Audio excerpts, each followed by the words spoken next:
Getting your child to love reading, especially when they're reluctant to do it and just not into it. I have a couple of tips that I've used myself in my own classroom and with my reading tutoring students that will hopefully help your child gain a love for reading, because that is really what is going to propel them to read more. Typically, reluctant readers are not very confident and have a hard time reading, so they don't want to do it. And what I try to do is develop this mindset of how doing hard things makes you grow your brain.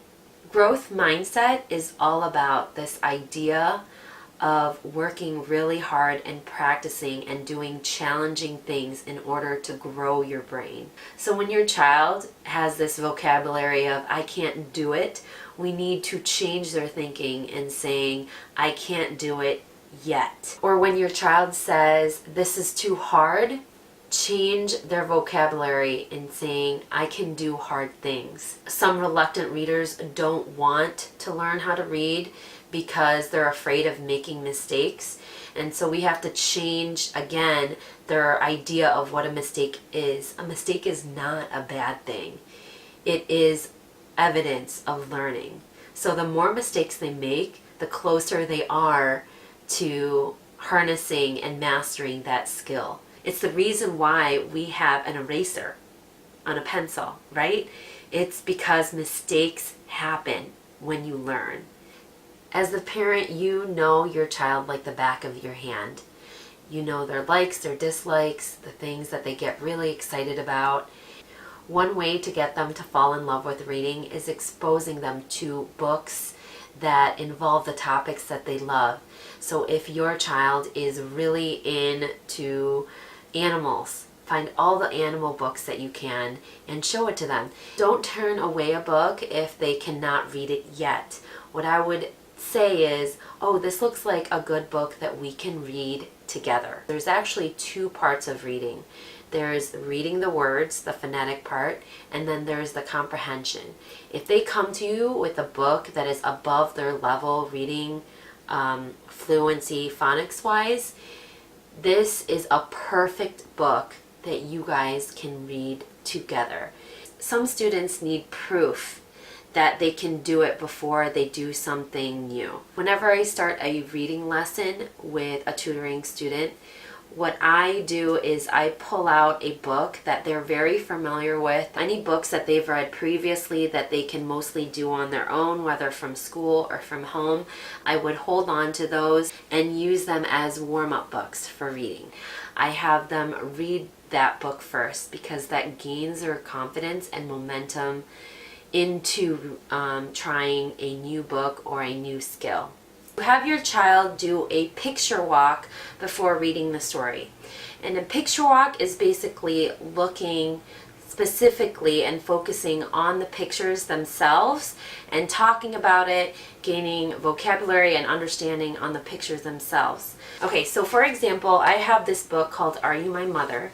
And what I would do is typically, if I have the child reading this story, I start with a picture walk and I have them talk about what's happening in the picture. I don't even have them worry about the words. I just have them talk about what they see. Oh, they see an egg. Oh, interesting. There is the word right there.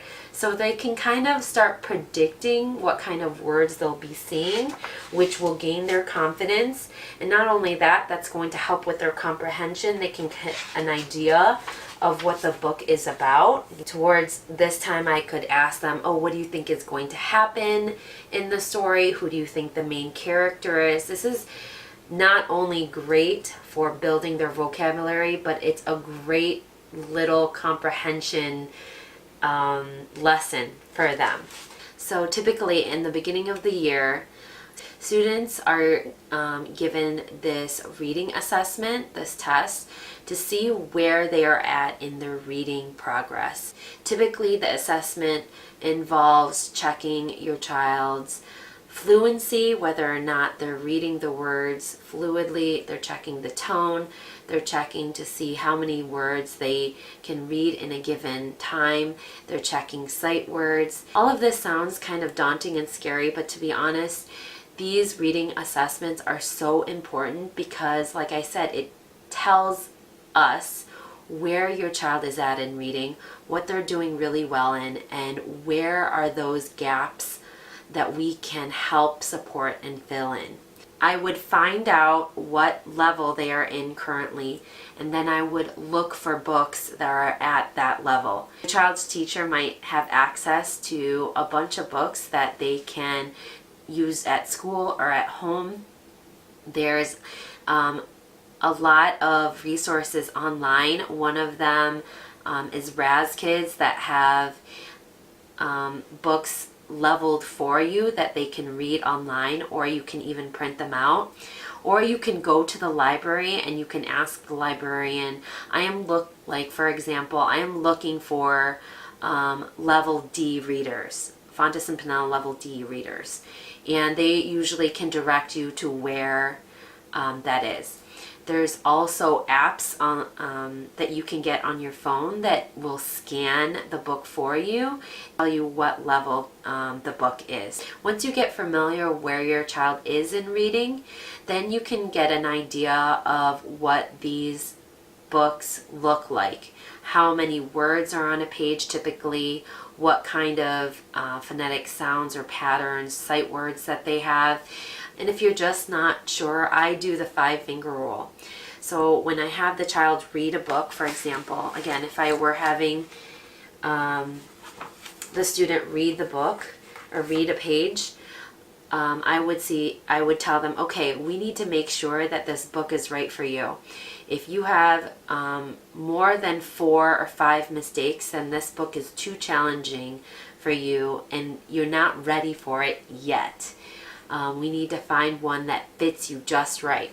So you could even just have them look through the book and see if they feel confident enough in reading it. The last tip I have is for your child to catch you reading a lot. And we all know this. Whatever your child sees you do, they tend to model and copy. So if they see you reading books, sitting down and reading, they are going to do that more than watching TV or playing on the iPad. Not only do they copy what they see, but they copy what they hear too. So do you talk about books?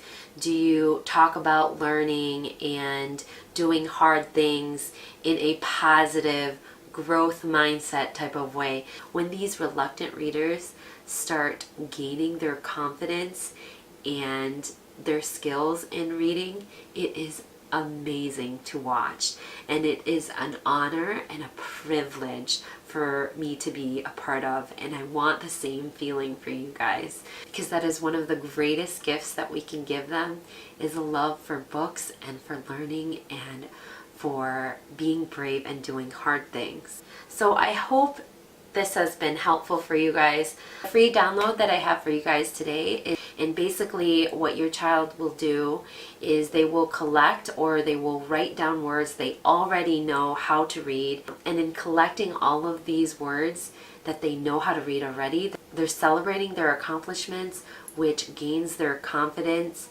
turns their thoughts around in reading. One question that I have for you guys today is, what has helped your child build their confidence in reading? I would love to hear the comments down below. If you like this video, make sure you give it a like and hit that subscribe button, and I'll talk to you soon. Bye.